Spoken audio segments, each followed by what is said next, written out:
Good morning বন্ধুরা, কেমন আছো সবাই? অনুরূপা ব্লগে সবাইকে জানাই স্বাগত। আশা করি সবাই ভালো আছো।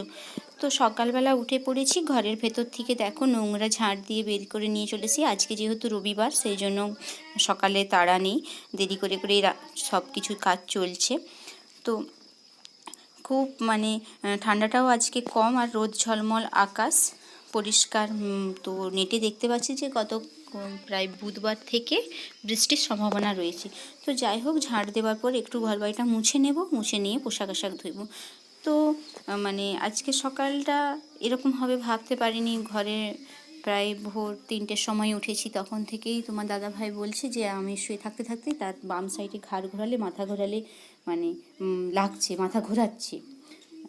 তো খুবই টেনশানে রয়েছি। এরকম অসুবিধা হয়েছিল কিছুদিন আগে, তা থেকে ওষুধ খেয়ে খেয়ে ডাক্তার দেখিয়ে ওষুধ খেয়ে কিছুটা ভালো ছিল। তো যাই হোক, সকাল সকাল দেখো এক ধামা পোশাক আশাক কেচে নিচ্ছি। তোমার দাদা ভাই পরে যাওয়া উইঞ্চেরটা হাতাগুলো এত ময়লা হয়েছে, আর যেই রাস্তাতে যাতায়াত করে মোরাম রাস্তা, তো ধুলোবালি পরে একদম বর্ডারগুলো একদম নোংরা হয়ে গেছে। তো আর সকাল সকাল ধুয়ে দিলে কিছুটা শুকনো হয়ে যাবে। তো আর একটা বিকল্প কালো রঙের রয়েছে, সেটা পরে স্কুলে চলে যাবে। এই একদিনের রোদে এটা শুকনো হবে না। তো সঙ্গে জুতোও রয়েছে, আর জুতোটাও ধুয়ে দিচ্ছি, আর আরও এক সেট জুতো রয়েছে, সেটা পরে যাবে। তো মন মেজাজ একদমই ভালো নয়, কারণ মাথার মধ্যে একটা চিন্তা রয়েছে, কি হয়। এত ডাক্তার দেখানো হলো, এত টেস্ট করা হলো, তারপরেও যদি তোমার দাদাভাই এরকম সমস্যা হয়, কোন ডাক্তার দেখাবে? দেখো বলতে বলতে বেরিয়ে পড়ছে তোমার দাদাভাই। যেহেতু আজকে রবিবার, আজকেই একমাত্র ছুটির দিন, এরপর সারা সপ্তাহ জুড়ে স্কুল। সেজন্য দেখো হেঁটে হেঁটে যাচ্ছে। দূরে এক ভাইকে বলেছে, তার স্কুটি আছে, তো সে নিয়ে যাবে। নিজে বাইক বের করেছিল, কিন্তু অতটা চালিয়ে যেতে পারবে না। তো খুব চিন্তার। আর ব্যাগের মধ্যে সমস্ত রকম রিপোর্ট টেস্ট যা যা ছিল, ডাক্তার দেখানোর প্রেসক্রিপশন সমস্ত কিছু নিয়েছে। তো বলতে বলতে ভাই চলে এসেছে, আর এই যে তার স্কুটিতে এবারে যাবে, সামনের ব্যাগ রেখে দিয়ে। তো কী থেকে যে কী হচ্ছে, ঘাড়েতে স্পন্ডলাইসিস রয়েছে, আবার ঠান্ডা থেকেও হচ্ছে। বেশিরভাগ ডাক্তার বলেছে কান থেকে হচ্ছে। তো সেই জন্যই আবার একবার যাচ্ছে আমাদের বাড়ি থেকে প্রায় 13 কিলোমিটার 14 কিলোমিটার দূরে ডাক্তার দেখাতে। আর এই দেখো, খুবই চিন্তা খুবই আছে।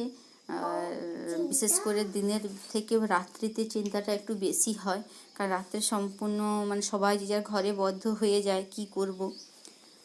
তো যাই হোক, তোমার দাদাভাই চলে যাওয়ার পর এই দেখো পোশাক আশাক মিলতে এসে ছাদেতে চলে এসেছি, আর সঙ্গে মেয়েও এসেছে। আর যা এই উইঞ্চেরগুলো নিংড়াতে গেলে সম্পূর্ণ জল তো বেরাবে না, তাহলে তারে মিলে দিলে সব নিচের দিকে চলে আসবে। খুব কম পোশাকই রয়েছে, বেশিরভাগটাই তোমার দাদাভাইয়ের পোশাক। আর রোদ্দুর যা বেরিয়েছে, হালকা শুকনোও হয়ে যাবে।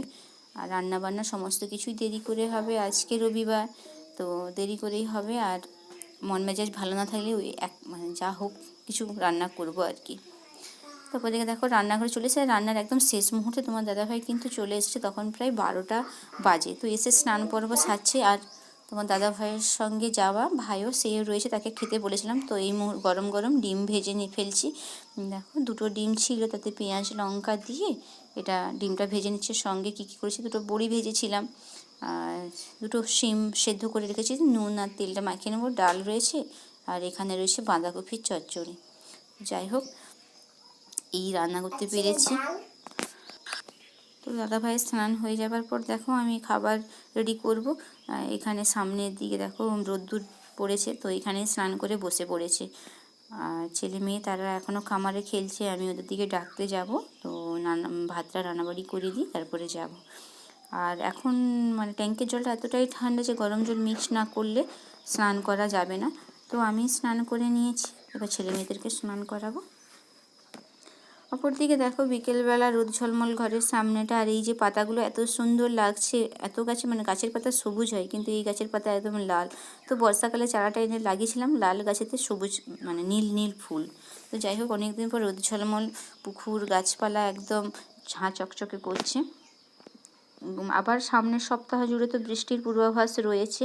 তো জানি না, বৃষ্টি আর ভালো লাগছে না। শীতকালে বৃষ্টি ঠান্ডাকে আরও ঠান্ডা জাঁকিয়ে পড়বে। তো দুপুরের খাওয়া দাওয়ার পর বিকেলবেলা মাটির বাড়িতে চলে এসেছি জায়ের ছেলের জন্মদিন উপলক্ষে। দেখো দূরে ছেলে মেয়েরাও বসে রয়েছে, আবার সন্ধ্যেতে ভাত মাংস ভাত খাবার নিমন্ত্রণও রয়েছে। আর এই মাটির বাড়ি দূরে আবার শ্বশুর মশাই বড়দি ভাই তারা সব অপেক্ষা করছে, প্রায় 17তে পা দিল, তো 11-এ পড়ে। আর বন্ধুরা এখনকার মতো ভিডিওটি দেখা এখানেই শেষ করছি। দেখা হচ্ছে নেক্সট ভিডিওতে। ভালো লাগলে অবশ্যই লাইক শেয়ার কমেন্ট করে জানবেন। আমার নতুন বন্ধু হওয়ার জন্য চ্যানেলটি সাবস্ক্রাইব করার অনুরোধ রইল। তো ভালো থাকবেন, সুস্থ থাকবেন। ধন্যবাদ সবাইকে। দেখা হচ্ছে নেক্সট ভিডিওতে। নমস্কার।